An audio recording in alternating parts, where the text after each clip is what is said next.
Moderate to severe eczema. Why hide your skin if you can help heal your skin from within? Dupixent helps keep you one step ahead of eczema with clearer skin and less itch. Hide my skin?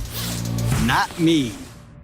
Don't use if you're allergic to Dupixent. Serious allergic reactions can occur that can be severe. Tell your doctor about new or worsening eye problems such as eye pain or vision changes, including blurred vision, joint aches and pain, or a parasitic infection. Don't change or stop asthma medicines without talking to your doctor. Ask your doctor about Dupixent.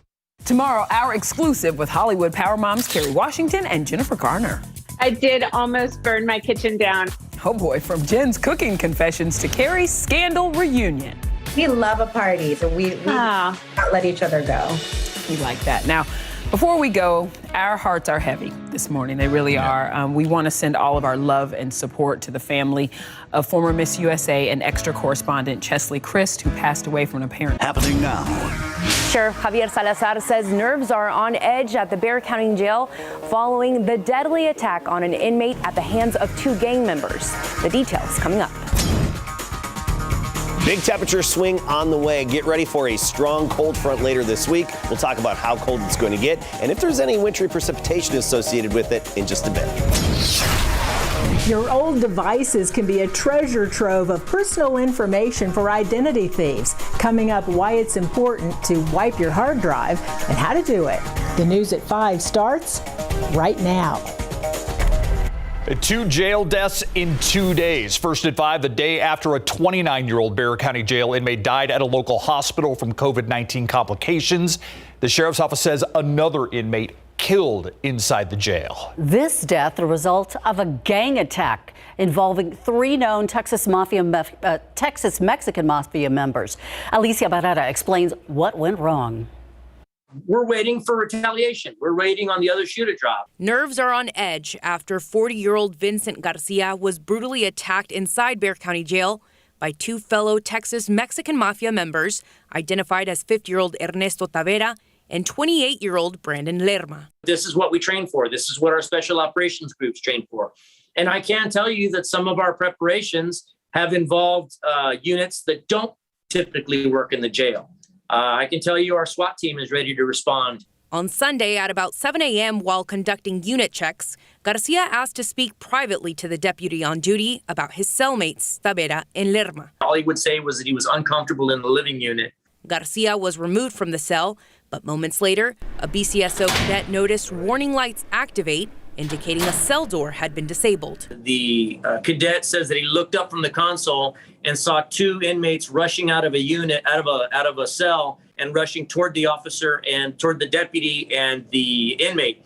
Although Salazar could not disclose exactly how the door was disabled, he did say it's something deputies are specifically trained to be on the lookout for. Garcia died shortly after, and the 2 inmates have since been transferred to a higher security unit within the Bexar County Jail, as the Texas Rangers have taken over the investigation. The victim in this case, Garcia, was also an identified Texas Mexican mafia member, and we know that he had multiple stab wounds to his upper torso. Sheriff Salazar says that the weapon used in this case is described as a pointy one, and he couldn't go into detail. As for the cadet, as well as the deputy on scene and on duty, they have been placed on administrative leave as part of the investigation. Reporting live, Alicia Barrera, KSAT 12 News. Thank you, Alicia. Now to the latest COVID-19 numbers in Bexar County. Metro Health reporting 2,983 new cases, 2 more deaths. The 7-day moving average at 4,311. That continues to drop. But when it comes to local hospitals, 1,196 COVID patients remain hospitalized. 293 are in intensive care. 135 are on ventilators. As hospitalizations and COVID cases are trending downward in parts of the country, that is leading some leading health experts to question whether U.S. counties and cities should be considering easing up guidance on mask wearing and social distancing. Daryl Forges has the details. Some uplifting news in the fight against COVID-19. Positive COVID-19 cases going in the right direction, downward. Johns Hopkins University reports positive cases have gone down 30% from a week ago. Hospitalizations also down 11% from a week ago. according to the Department of Health and Human Services. Some governors are ready to move on from the pandemic. We need to move away from the pandemic, and we ask the president to help give us clear guidelines on how we can return to a greater state of normality. Some states and cities are easing some restrictions. In Colorado, state public health officials removed the requirement that people must show proof of vaccination to attend public indoor events of more than 500 attendees in several counties, including Denver. San Francisco lifting mask mandates for the vaccinated for offices and gyms on Tuesday. I certainly share the optimism that we're in a better place now, and we will be in a better place in a few weeks. But I don't think that means that we should take our foot off the accelerator. On the vaccine front, Moderna's COVID-19 vaccine has received full approval from the FDA. And one expert says a vaccine for children under the age of 5 could be available by March. And I'm hopeful that you could see some movement on trying to entertain that application earlier. Ultimately, the decision resides with FDA. I'm Daryl Forges reporting. A Terrell Hills Police Department corporal arrested for family violence over the weekend. Corporal Michael Escobedo faces a charge of suspicion of assault, family violence, strangulation.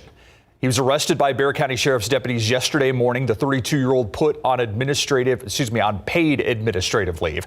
Terrell Hills Police Chief Roger Mangum said there will be an internal investigation. Escobedo has been with the Terrell Hills Police Department for more than 4 years now. 2 men are okay after they were shot at overnight. It happened around 2 this morning on Frio City Road near Doris Street on the west side. According to SAPD, the men were found with minor wounds. One taken to the hospital for treatment. They told officers they got into a fight with the suspect and at some point shots were fired. They say the suspect got away in a black vehicle, but so far they have not been caught. A man in the hospital after he crashed along New Laredo Highway early this morning, about 5:15 a.m. near Southwest Military Drive. A total of 3 vehicles involved, including an 18-wheeler, a Dodge Ram truck, and a Subaru hatchback. Investigators say the driver of the truck had to be cut out from inside. He was taken to the hospital with life-threatening injuries. No one else hurt. The cause of the crash still being determined. Let's take a look at the roads right now, and this is 35 at 37 where it comes together, and you can see things moving along all right. This morning it was a wet commute. It's still a little moist out there, but come Thursday, the possibility, pardon me, for some different road conditions. Yeah, we're looking at some colder air coming later on this week, but right now we just have some clearing skies in western Bexar County east of San Antonio. That's where we still have the rainfall, particularly locations east of Highway 281. You get into Kennedy, right there, just south of Floresville, still some moderate to heavy rainfall. And then that line stretches up between Seguin and Gonzales, and that's headed eastward. And a little bit of activity still in parts of Lavaca County. It's starting to wind down, but you look at the accumulations, and the impressive amounts have been farther north and east of San Antonio. I mean, parts of Lavaca County around Hallettsville, nearly 2 inches. Officially at the airport in San Antonio, we've picked up 1/10 of an inch today. A little bit of sunshine goes a long way. Eagle Pass 72, Del Rio 73. Meanwhile, Schertz at 58. 58 in Lavernia right now, and Canyon Lake at 57. Becoming foggy later on tonight. Skies are going to clear out a bit this evening, but then that's going to lead to some fog. So anticipate some reduced visibilities after midnight tonight and for the morning commute tomorrow. Then the big temperature swing with a strong cold front. We're going to talk about that and potential wintry precipitation in a bit. Thank you, Adam. A federal judge now rejecting a plea agreement that would have stopped a hate crimes trial for the man convicted of murdering Ahmaud Arbery. U.S. District Judge Lisa Gabdi Wood said the agreement would have locked her into specific terms at sentencing. She now has given Travis and Gregory McMichael until Friday to decide whether to move forward with pleading guilty to the charges. The father and son convicted in Arbery's murder, they are now serving life in prison without the possibility of parole. A third man, William Roddy Bryan, also serving life in prison, though parole remains an option for him. Arbery murdered in February of 2020 while he was out jogging. Now that Justice Stephen Breyer has formally announced his retirement, the list of replacement candidates is narrowing at the White House. And President Biden's decision to name a black woman as the next Supreme Court nominee drawing criticism. ABC's Ike Ajochi in Washington with more. President Biden continuing to mull his choice to fill the vacant Supreme Court seat after Justice Stephen Breyer formally announced his plan to retire last week. That person will be the first black woman ever nominated to the United States Supreme Court. Since the Supreme Court was created in 1789, there have been 115 justices, only 4 of whom were women. ABC News has learned there are at least 14 black women under consideration. However, a new ABC News Ipsos poll suggests 3 out of 4 Americans think Biden should consider all possible nominees. There's a partisan split, with almost all Republicans polled saying the president should consider all options. GOP Senator Susan Collins says she supports diversity on the court, but called the president's handling of the nomination clumsy. It adds to the further perception that the court is a political institution like Congress when it is not supposed to be. The chair of the Senate Judiciary Committee coming to the president's defense. This is not the first time that a president has signaled what they're looking for in a nominee. And an ABC News fact check supports Durbin's view. In fact, many presidents of both parties have explicitly prioritized race, gender, and ethnicity in their Supreme Court nominees. Mississippi GOP Senator Roger Wicker going so far as to call Biden's choice of an African-American woman an affirmative action nominee, even without knowing anything about her. Put me in the camp of making sure the court and other institutions look like America. The White House has confirmed J. Michelle Childs of South Carolina is on the list of potential nominees. The president says he'll be holding in-person interviews at the White House after he says he'll announce his nominee by the end of February. Ike Ajachi, ABC News, Washington. A reminder, if you plan to vote in the March primary election, the deadline for registration is today. That means your application must be postmarked with today's date. To take a look at what's on the ballot, head over to KSAT.com. Early voting begins February 14th. Election day is March 1st. While Fiesta is still a few months away, it's never too early to get into the spirit. And this morning, the Conservation Society unveiled the 2022 Night in Old San Antonio Fiesta medals, or for NIOSA. Designer David Durbin says the medals were inspired by Talavera pottery to capture the passion for life. All the proceeds from the medals sold go to help preserve San Antonio's history. A lot of people don't know that the society was the one that saved Mission San Jose by buying the doors. And we also initiated the World Heritage grant that we got that made us a World Heritage City. The NIOSA Fiesta medal, $13 online or $16 at select stores. You can also pick one up at the NIOSA office. It is at 227 South Presa. Is it time for a phone upgrade? Before you let go of your old one, make sure you wipe it clean. We're talking about your personal data. Up next, how to make sure all of it is permanently removed, just in case your old phone ends up in the wrong hands.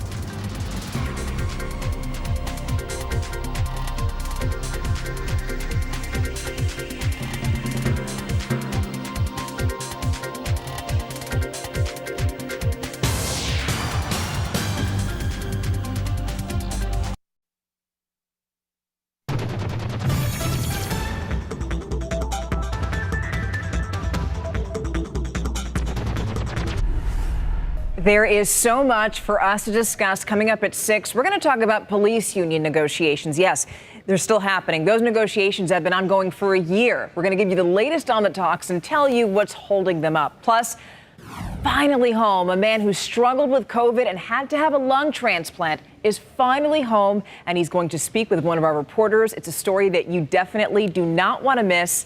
That's at 6 o'clock. It's a great story, too. Man. New at 5, it's Identity Theft Awareness Week. So before you donate or you sell your old laptops and other devices, there is a crucial step you need to take. 12 on your side's Marilyn Moritz on how to keep the treasure trove of personal data on your devices out of the hands of ID thieves. Before you toss the tech, you'll want to protect the gold mine of personal info stored inside. Deleting files and logging out isn't enough. Anything that might be stored what's called locally on the device, photos, videos, and any sort of personal documents may still be on there if the only thing you've done is log out of different accounts. First, you need to back things up. Use an external drive or cloud-based service. Next, search online for the specific factory reset directions for your device. It can be done on laptops, tablets, smartphones, wearable tech, and more. But even after a factory reset, a very determined hacker could still access your old files, though not likely. Still, you have other options that are more permanent. They'll decrease the value, though. Say you're selling a laptop on eBay or something like that, you could just physically remove the hard drive so that when you sell it or give it to someone else, your data that was on that computer is no longer there because the hard drive is no longer there. The sure way to protect your data? Destroy the hard drive. Other devices will need a factory reset too. TVs, gaming consoles, streaming devices like Roku, things like that. These all have your data on there, so you want to make sure to get rid of it before you pass it on to the next person. It's important to remove any external storage such as SD cards. And for your cell phone, take out the SIM card. Marilyn Moritz, KSAT 12 News. Take a look at live cam. It has been gray. We did get some rain. Hey, we So did. I guess it's better than nothing. Better than nothing. Now the update from the National Weather Service, 0.12 of an inch officially at the airport in town. And of course, our live cam there overlooking the airport. But some clearing in western Bexar County. Let's get right to it. Take a look at the rain showers today and jump right into it. And the vast majority of the rain has been just north and east of San Antonio. That's where the bulk of the moisture has been falling, with impressive accumulations, even near Bastrop of about 3 inches. So we've had some pockets of 2 to 3 inches north and also east of San Antonio. What's driving this is this upper level circulation, and on the backside of it, we've got the clearing sky. So we're going to gradually clear here over the next several hours, but then the clearing, you see the sky's a little bit brighter off to the west, clearing west to east. The clearing is going to translate to areas of fog. Temperature right now 59, a dew point of 56. The air temperature is going to drop down, meet that dew point. Air is going to be saturated, and that's going to mean some areas of fog late tonight and especially to start the day tomorrow. All right, let's talk temperatures. Of course, all eyes are on the big, strong cold front that's headed our way later this week. You look at the readings off to the west where we've had some sunshine. Cotulla 77, Carrizo Springs 73, Del Rio 77. Meanwhile, only near 60 elsewhere. New Braunfels 59, along with here in San Antonio and Kerrville at 59. And yes, sir, there's some colder air to the north of us. At Minneapolis 28, Chicago 32, but you have to get up into Canada to find that Arctic air that's going to be plunging southward throughout the week. And we'll get clipped by that Arctic air mass Wednesday night. Thursday, Friday, much colder temperatures on the way. You look at the readings up there in the 20s below zero. And even earlier today, Justin Horn was pointing out Dawson Airport in northwestern Canada at about 40 degrees below zero earlier today. All right, there's that cold air. It's not here tomorrow. It's not here on Wednesday. We're still in the warm air at that point. But by Wednesday night, that cold front hits, and that cold air is going to be in place for a few days thereafter. Let's talk about the futurecast as well, because not only is it going to get colder and below freezing for a little stretch of time, but we'll have some precipitation on top of it. So tomorrow morning, just the areas of fog, right? We get into early Wednesday. Some of the wintry precipitation moves into North Texas. Around here on Wednesday evening, 40% chance of showers, maybe a few thunderstorms, but just of the liquid variety late on Wednesday. We even get into Thursday morning for the morning commute, and we're anticipating mainly just a cold rain across our area. Bexar County surrounding communities, right? Mainly just a very cold rain to kickstart Thursday. It's in the hill country where there could be more of a problem in terms of a wintry mix, potentially with freezing rain mixed with rain and sleet as well. And there is the chance that as we progress through Thursday, again, this is way later this week on Thursday, the possibility of a brief light wintry mix in northern Bexar County, the usual spots around and north of 1604 on the north side.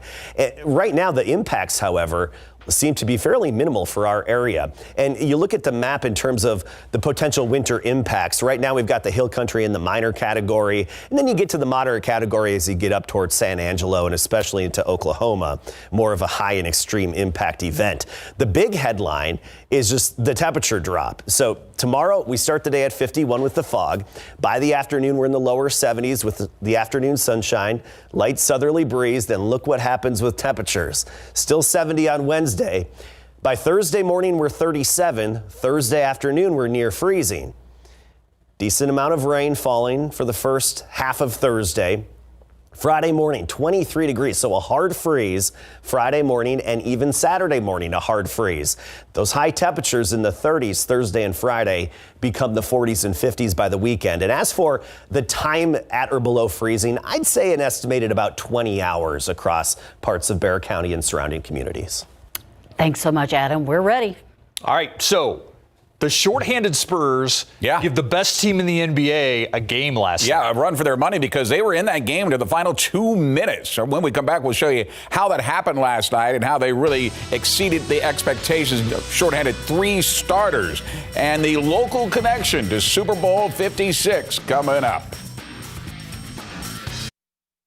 Our San Antonio Spurs gave the best of the West. The Phoenix Suns a run for their money last night in the Valley of the Sun, despite the fact they were down 3 key players. Star point guard DeJounte Murray out with a left knee contusion. Jakob Poeltl did not play due to back soreness. Derek White sat out for rest in that game. But still, the Spurs are in this game from start to almost finish. Doug McDermott gets the offense going with the defense. The steal ahead to Trey Jones, who finishes with the layup. Then Lonnie Walker IV, taking it right to the rim. Spurs led by 8 after 1. Now in the second quarter, Devin Vassell loses the handle. Chris Paul is there to make him pay as he finds Mikal Bridges down court for the slam. But to the Spurs' credit, they come back. Keldon Johnson gets the basket and the foul. The Spurs lead at the half, 55-50. In the third quarter, the Spurs lead would expand to double digits, thanks in part to Jones finding Drew Eubanks for the alley-oop slam. Spurs would lead 91-79 after 3. That's when the controversy occurs after this basket from Lonnie Walker IV falls to give the Spurs a 2-point lead with just over 2 minutes to play.